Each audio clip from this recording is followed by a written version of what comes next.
Good morning students.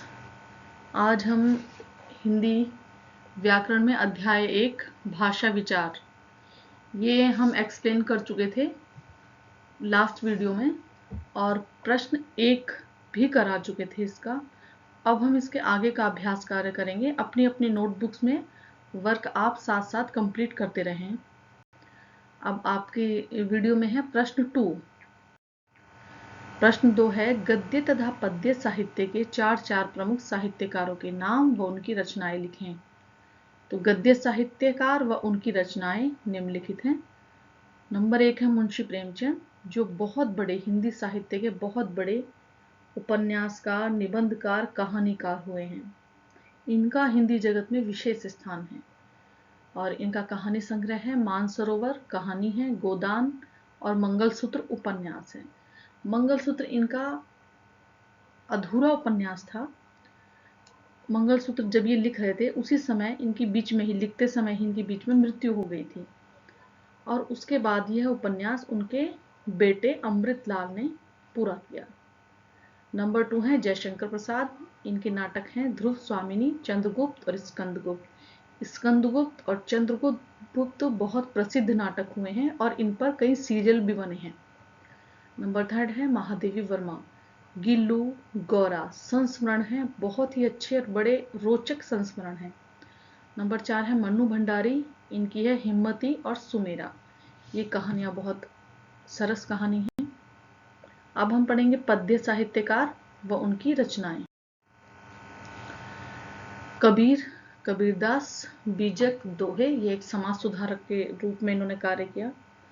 Tulsidas, Ramcharitmanas, Vinay Patrika, Kavitavali, अवधी भाषा में लिखा है इन्होंने। जयशंकर प्रसाद, प्रयाण गीत, कामायनी। हरिवंश राय बच्चन, मधुशाला, मधुकलश। प्रश्न 3, बोली किसे कहते हैं, यह उपभाषा से किस प्रकार भिन्न है।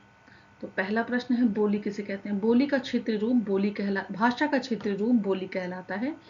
यह भाषा का अल्प विकसित रूप होता है, यानी कि अल्प विकसित, कम विकसित हुआ हुआ। अब उपभाषा और बोली में भिन्नता क्या है। जब बोली का क्षेत्र थोड़ा बड़ा हो जाता है तब वह उपभाषा बन जाती है। बोलियों में साहित्य की रचना प्रायः नहीं होती है, परंतु उपभाषा में साहित्य की रचना होने लगती है। देवनागरी प्रश्न 4, देवनागरी लिपि की 3 विशेषताएं बताइए। तो देवनागरी लिपि की 3 प्रमुख विशेषताएं हैं। नंबर 1, देवनागरी लिपि विश्व की एकमात्र वैज्ञानिक लिपि है। तो बच्चों, जो हमारी हिंदी भाषा की जो लिपि है देवनागरी लिपि है और देवनागरी लिपि को अपना राजभाषा और राष्ट्रभाषा होने का जो स्थान मिला है वो इसकी वैज्ञानिकता के कारण मिला है। नंबर दूसरा पॉइंट है हमारा, प्रत्येक ध्वनि के लिए एक चिन्ह निर्धारित है। हिंदी देवनागरी लिपि में प्रत्येक ध्वनि के लिए एक निर्धारित चिन्ह है। ऐसा नहीं है कि एक ही ध्वनि के अलग अलग, एक ही चिन्ह के अलग अलग प्रोनाउंसिएशन नहीं होता, सेम होता है। नंबर 3 है देवनागरी लिपि बाईं से दाईं ओर लिखी जाती है। तो ये इसकी विशेषताएं हो गई, 3 विशेषताएं। नेक्स्ट हमारा क्वेश्चन नंबर 5 है, हिंदी भाषा का वर्तमान समय में क्या महत्व है। तो हिंदी भाषा का वर्तमान समय में महत्व है, महत्व तो बहुत है, कुछ महत्व जो हम लिखित रूप में दे रहे हैं। हिंदी भाषा की राष्ट्रभाषा, राजभाषा तथा संपर्क भाषा है।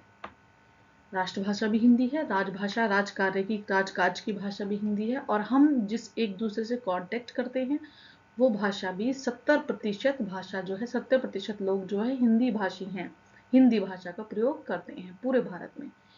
यह भारत में अनेक राज्यों में निवासियों की मातृभाषा है।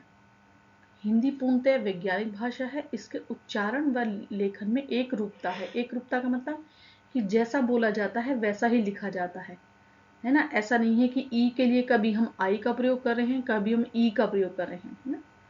ई से एग, एलिफेंट वाला ई, और आई इंग्लिश में ऐसे होता है, कहीं ई के लिए छोटी ई या बड़ी ई की मात्रा के लिए कहीं पर आई यूज होता है, कहीं ई यूज होता है ना। ओ के लिए भी कहीं ऊ और कहीं ओ, लेकिन हिंदी में ऐसा नहीं है। हिंदी का शब्द भंडार 1 करोड़ से भी अधिक है, यानी कि इसके जो शब्द भंडार हैं, जो शब्द हैं वो करोड़ों की संख्या में है। हिंदी भाषा का साहित्य उत्कृष्ट व उच्च कोटि का है। जो साहित्य है वह बहुत ही उच्च कोटि का है।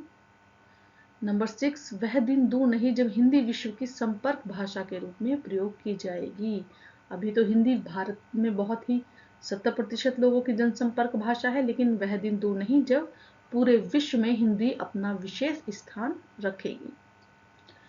अब इसके बाद बच्चों जो बाकी का काम है मैं उसके आपको भेज रही हूँ नीचे। इसके कुछ रिक्त स्थान हैं और थोड़ा सा अभ्यास कार्य और भी है, वो आप अपनी नोटबुक में कर लीजिएगा।